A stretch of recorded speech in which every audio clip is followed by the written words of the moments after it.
Reka ndabaramutse nanabaha ikaze mwese banywanyi bacu mubana natwe mu makuru n'ibiganiro dutambutsa kuri nombonesha kure yacu kandi yanyu Isi TV no mwanya w'amakuru agezweho ariko aravugwa cane. Amakuru hari buze kugaruka kuyavugwa mu gisata c'umutekano ariko tukaza no kugaruka ku zindi nkuru nyinshi zigenda ziriko ziravugwa muri politike. Ano makuru turaza kubabwira kubirabana n'abaroberi boba bari mw'ishamba ry'ikibira ndetse n'imirwano yoba iriko irahuza abo baroberi n'igisirikare c'u Burundi. Muri ano makuru turaza kubabwira ubwoba bwinshi cane buri mu banyagihugu nyuma yaho bamenyeye ayo makuru ko hari abarwanyi bari mw'ishamba ry'ikibira, ndetse tuze no kubabwira abo barwanyi bo bari abahe. Muri ano makuru muraza kubikurikira. Hari itangazo ryasohowe n'umuhari Rede Tabara. Rede Tabara hejeje gushira habona itangazo. Iryo tangazo rya Rede Tabara rivuga iki? Turaza kubigaruka ko muri ano makuru twabiteguye tubabwire ibiri muri iryo tangazo rya Rede Tabara ryashizwe ahabona rikanasinywa ko n'umuvugizi w'uyo muhari urwanya ubutegetsi bwa Gitega Patrick Nahimana, niwe yashize umukono kuri iryo tangazo turibuze kugaruka ko. Muraza kumva ido nido kuri izo nkuru zivugwa mu gisata c'umutekano. Tukiri mu gisata c'umutekano nyene mu ntara ya Gitega hari umugabo yishwe n'ibikomere inyuma y'ugukubitwa n'imbonerakure. Turaza kubaha ido nido ku rupfu rw'uyo mugabo ndetse n'izindi nkuru nyinshi tutababwiye mu mpfunyapfunyo muraza kugenda murazikurikira. Nizere ko wamaze gufyonda kuri subscribe nayo wowe utarayifyonda ko kano nakaryo keza kugira ufyonde igihe cose turonse amakuru n'ibiganiro uraje mu mbere bashikirwa navyo. Ndabaramukije rero mwese ndanabaha ikaze. Dutangurire mu ntara ya Gitega, umugabo yishwe n'ibikomere inyuma yo gukubitwa n'imbonerakure. Mwijoro ryo kwa kane ruheshi hafi isaha imwe, Gabriel Ndayishimiye yaragiye kubanguranya umubanyi wiwe Juvenali Ndagijimana, umukozi akinjika mu gikoni ca komisariya y'igipolisi c'intara ya Gitega n'umukenyezi wiwe, bakaba bari bashamiranye. Atanezerewe nuko kuza gutabara Juvenali Ndagijimana, yaciye atuma ko abagenzi biwe urwaruka rw'umugambwe CNDD FDD kugira ngo babashe kugwanya Gabriel Ndayishimiye. Uyo rero Gabriel Ndayishimiye izo mbonerakure zaramukubise cane, akaba yaranyarukanywe ku bitaro vy'akarere ka Gitega aho yaruhiye kwicwa n'ibikomere. Abo mu muryango basaba ubutungane ku wabo. Ivyo vyabereye ku mutumba Birohe wa komine n'intara ya Gitega hagati mu Burundi.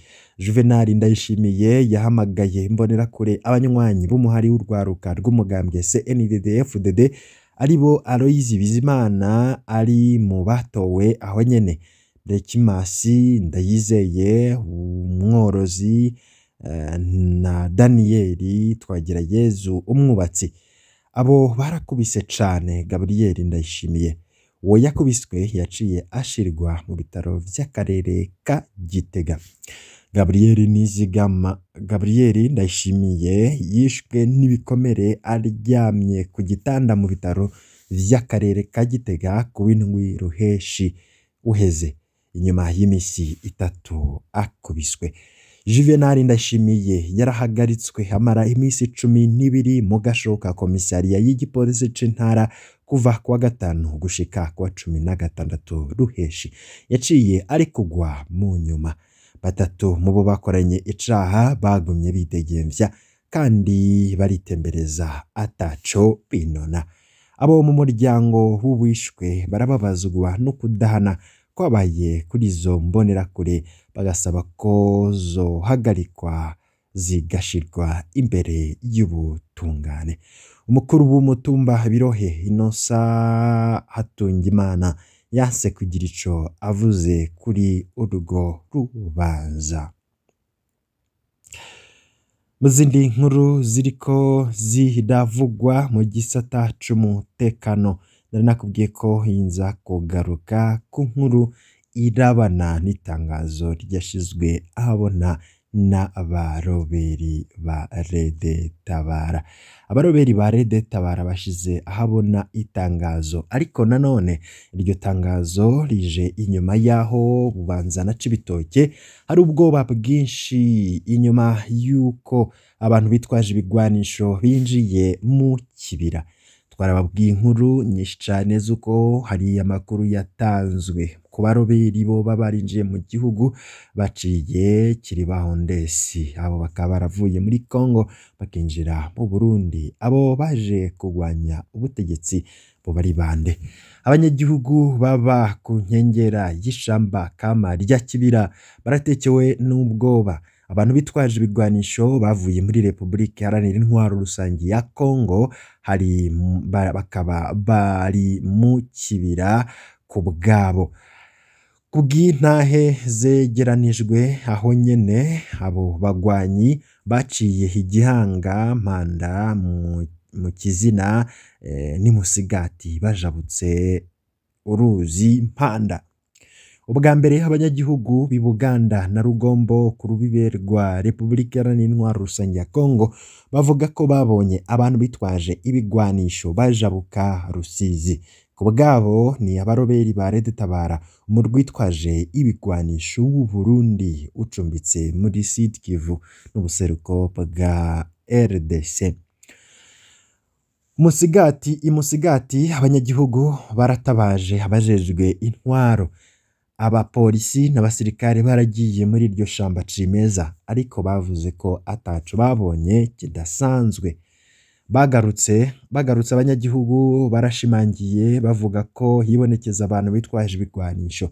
Kuva ico gihe ibirindiro vy'abasirikare n'abapolisi vyarashizwe muri ako gace. Uburuhuko bwasabwa n'abapolisi bwarahagaritswe uko vyari bisanzwe. Igisirikare nico gihabwa ivyo bikorwa.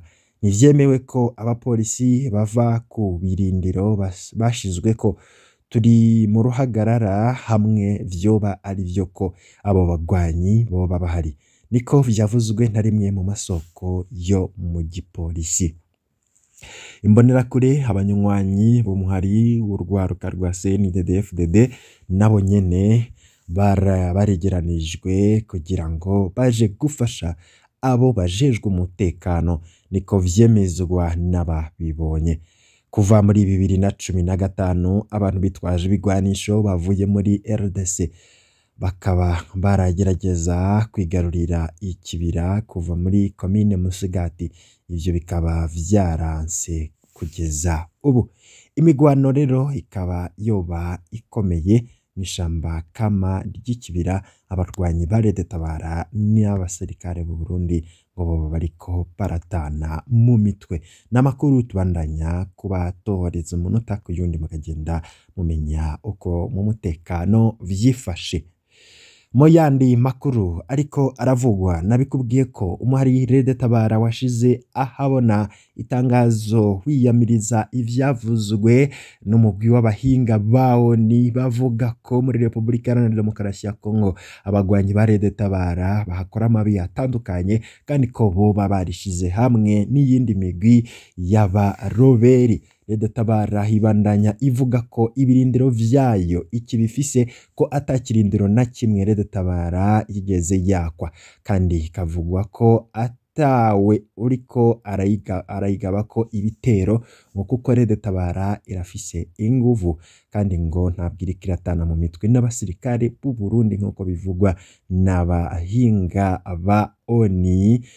Akaba rero Rede Tabara yamirira kure ivyagirije ko yoba yarashize hamwe canke yarifatanije n'iyindi migwi nka Twirwaneho canke ikaba ikorana na M23 canke ngo yoba ihabwa ubufasha n'igihugu c'u Rwanda.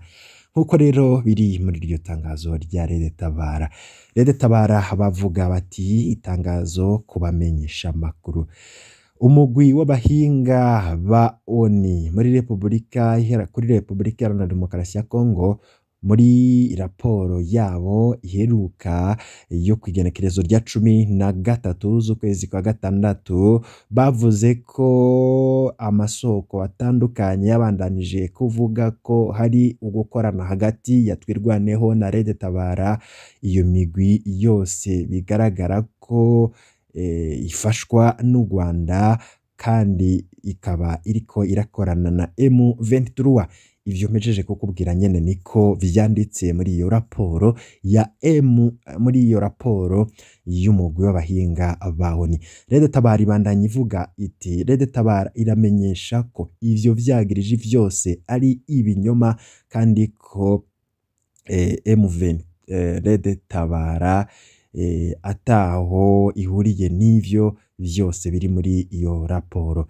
Ikindi kandi Red Tabara ntabwo yigeze ikorana nabo bagwanyi canke se uwundi uwari we wese, ikavuga ko rero ata migwano yigeze iba hagati ya Red Tabara canke ata migwano iraba hagati ya Red Tabara na FDNB igisirikare c'u Burundi. Ivyo rero ngo iyo migwano ikaba itariko iraba kuri ubu canke Red Tabara ikaba itarigeze itakaza canke ngo igire ikibazo mu ngwano zimaze imisi ziba.